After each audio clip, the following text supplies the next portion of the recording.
પુરુષોત્તમ ભગવાન કી જય. અધ્યાય 10. ભગવાન શંકરની આરાધના.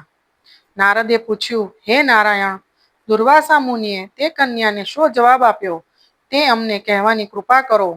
સૂત પુરાણી આગળ કહેવા લાગ્યા, હે મુનિઓ, દુર્વાસાએ તે કન્યાનું દુઃખ દૂર કરવા માટે શું કહ્યું તે હું તમને કહું છું.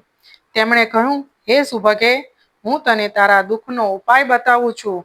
આજથી 3જો મહિનો પુરુષોત્તમ નામનો આવે છે. આ માસમાં તીર્થ સ્નાન કરનાર બ્રહ્મ હત્યામાંથી મુક્ત બને છે. ગંગા નદીમાં 12,000 વર્ષ સુધી સ્નાન કરનારને જે ફળ મળે છે તે જ ફળ આ માસમાં ગમે તે જળાશયમાં સ્નાન કરનારને મળે છે. પુરુષોત્તમ માસનું સેવન કરનારના બધા મનોરથો સિદ્ધ થાય છે.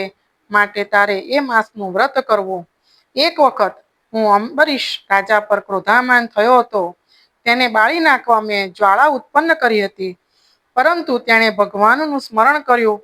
ભગવાને તેના રક્ષણ માટે સુદર્શન ચક્ર મોકલ્યું. આ સુદર્શન ચક્રે મારી જ્વાળાનો નાશ કર્યો. આ ચક્રે મારો નાશ કરવા માટે મારો પીછો પકડ્યો. મેં પુરુષોત્તમ માસનું વ્રત કર્યું એટલે છુટકારો થયો. ઋષિના આ વચન સાંભળીને મેઘાવતીએ કહ્યું, મહારાજ, પૃથ્વી ઉપર સૂર્ય, ગણપતિ, જગદંબા, શંકર વગેરે સાક્ષાત દેવદેવીઓ શું આપણી ઈચ્છા પૂરી કરી શકતા નથી? બીજા માસોથી પણ પુરુષોત્તમ માસને આપ વધારે સારો ગણો છો. તે નવાઈ જેવું કહેવાય. હું તો શ્રી રામ અને ભગવાન શંકરને જ દેવોમાં શ્રેષ્ઠ માનું છું. રાત દિવસ હું તેમનું જ ધ્યાન ધરું છું. આ દેવો મારા દુઃખ દૂર નહીં કરે?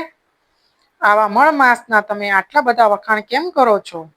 મેઘાવતીના આ શબ્દો સાંભળતા જ દુર્વાસા મુનિની આંખો ક્રોધથી લાલચોળ બની ગઈ. મિત્રની નિરાધાર પુત્રી હોવાથી તેમણે શાપ ન આપ્યો. તેમણે વિચાર કર્યો કે તે બાળક બુદ્ધિ હોવાથી પોતાનું હિત સમજી શકતી નથી. તેને પુરુષોત્તમ માસના પ્રભાવની ખબર હોય એમ જણાતું નથી. તેમણે કહ્યું, હે પુત્રી, તે પુરુષોત્તમ માસનો તિરસ્કાર કર્યો છે. તારે તેનું ફળ આવતા જન્મમાં ભોગવવું પડશે. આમ કહીને દુર્વાસા મુનિ ત્યાંથી રવાના થયા. પુરુષોત્તમ માસનો અનાદર કરવાથી તે ઋષિકન્યા તેજ વિનાની બની ગઈ. તેને પસ્તાવો થવા લાગ્યો. તેણે તત્કાળ ફળ આપનાર શંકર ભગવાનની આરાધના કરવાનો નિશ્ચય કર્યો. અધ્યાય 10 સમાપ્ત. પુરુષોત્તમ ભગવાન કી જય.